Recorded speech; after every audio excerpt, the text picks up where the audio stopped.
Wavemaker France, on s'intéresse beaucoup au gaming, effectivement. On est une agence média, on s'appuie sur une agence créée qui s'appelle Studio M au sein de Groupe M. Et mon rôle, moi, ça va être un peu de venir conseiller les marques et leur montrer qu'en fait il y a des possibilités dans le gaming. On a beaucoup entendu parler du métaverse il y a quelques temps, l'année dernière, beaucoup avant l'arrivée des IA.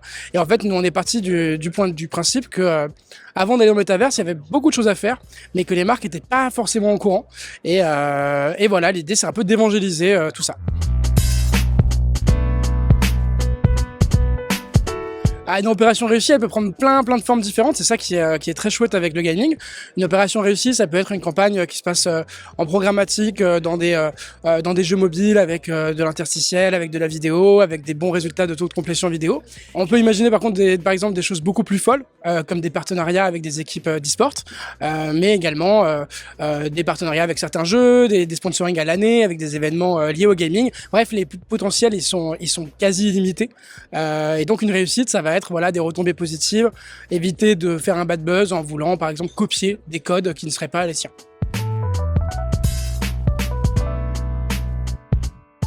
Alors, toutes les marques ne s'y intéressent pas encore, et c'est justement pour ça qu'on est là. Aujourd'hui, on a beaucoup de marques qui sont liées à l'entertainment ou aux jeux vidéo qui vont parler dans ces univers-là.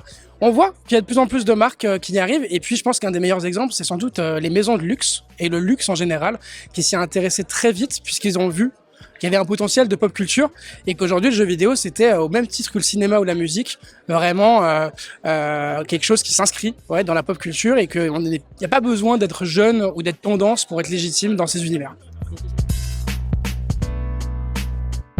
C'est une étape qui est logique. Si on a envie d'y aller, bien sûr, on va pas forcer les choses. Il faut le faire correctement.